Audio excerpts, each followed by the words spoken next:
Good morning India, once again I am back. Let us start new chapter dear students. आज बहुत जबरदस्त class होने वाली है आपकी।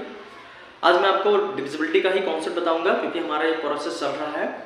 देन उसके बाद हम धीरे धीरे इकाई का अंक पता करेंगे, यूनिट अंक कैसे निकालेंगे, ठीक है ना। उसके बाद हम लोग बहुत सारे यूनिट डिविजन मेथड पे बात करेंगे, बहुत सारे कॉन्सेप्ट पे मजा ही आ जाएगा।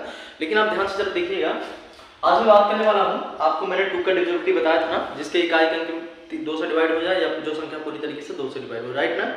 उसके बाद मैंने 4 की डिविजिबिलिटी बताया था, इकाई और दहाई, यानी दहाई इकाई दहाई का अंक जो भी होगा 4 से डिवाइड होगा तो पूरी तरीके से डिविजिबिलिटी 4 से होगी, ठीक है ना।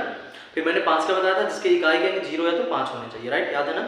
उसके बाद मैंने 8 का बताया था, 8 के मैंने क्या बताया था, इकाई दहाई सैकड़े का अंक पूरी तरीके से अगर 8 से डिवाइड होगा तो डिविजिबिलिटी किसकी होगी, 8 की होगी, राइट। अब मैं 3 की बताने जा रहा हूँ, जरा ध्यान से देखना 3 के डिविजिबिलिटी का क्या रूल है। 3 से और कौन सी संख्या होगी जो डिवाइड होगी, बहुत अच्छे तरीके से देखिएगा, नजरें बिल्कुल ना।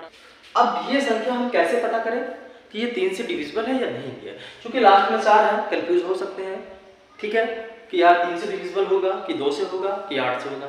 तो मेरी बात समझना, 3 से वह संख्या डिवाइड होंगी जब हम संख्याओं के सम करेंगे, अगर वो 3 से पूरी तरह डिवाइड है तब। क्या मैंने बताया, मतलब इस नंबरों को जोड़ दीजिए, अगर ये नंबर आप पूरी तरीके से जोड़ देंगे 3 से डिवाइड हो जाएगी तो जान जाना ये संख्या भी 3 से डिवाइड होगी। लेट अस एग्जांपल, अगर ये पूरी तरीके से जोड़िएगा 7 + 5 + 6 + 8 + 4, जरा जोड़ के देखिए, 7 + 5 = 12, 12 × 6 = 18, 18 × 8 = 26, 38, आंसर कितना आया, 30। क्या ये 30 3 से डिवाइड है, यस। इसका मतलब अगर इसका सम 3 से डिवाइड है, ये संख्या भी 3 से डिवाइड होंगी। क्लियर है ना, समझ गए क्या। इसी तरीके से मैं आपको बात करने जा रहा हूँ डिविजिबिलिटी।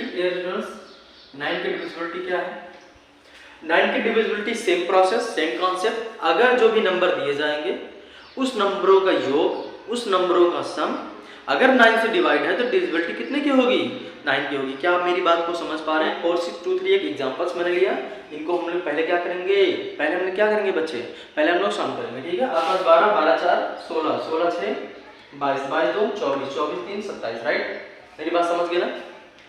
देखिए क्या नियम है भाई डिविजिबिलिटी का, फिर से मेरी बात समझ लो डियर स्टूडेंट्स। मैं क्या बता रहा था, मैंने क्या बताया, अगर इस नंबरों का डिविजिबिलिटी 9 से होगी, इसका मतलब इनका जो सम होगा वो 9 से डिविजिबल होना चाहिए। क्या होना चाहिए, 9 से डिविजिबल होना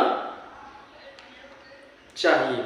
अगर 9 से डिविजिबल है तो जरा देखिए 7 + 5 + 4 + 6 + 2 + 3 ऐड कर दीजिए, 7 + 12 12 4 16 16 6 22 22 2 24 24 3 27, आपका आ गया 27। क्या 27 इस 9 से डिविजिबल है, यस। अगर 9 से डिविजिबल है इसका मतलब ये पूरी जो संख्या है ये भी 9 से डिविजिबल होगी। क्या आप मेरी बात समझ गए। अब मैंने आपको क्या बताया, 3 से डिविजिबिलिटी का नियम, 9 का डिविजिबिलिटी का नियम। बताइए 3 से कैसे होगा, उस नंबरों का योग करने पे अगर वो 3 से डिवाइड होगी तो पक्का डिविजिबिलिटी 3 की होगी। उन नंबरों का सम अगर हम कर दें 9 से डिवाइड होगा तो नंबर 9 से डिवाइड होगा। क्या मेरी बात समझ पाए। अगले कॉन्सेप्ट मिलेंगे हम, इकाई का अंक पता करेंगे किस तरीके से।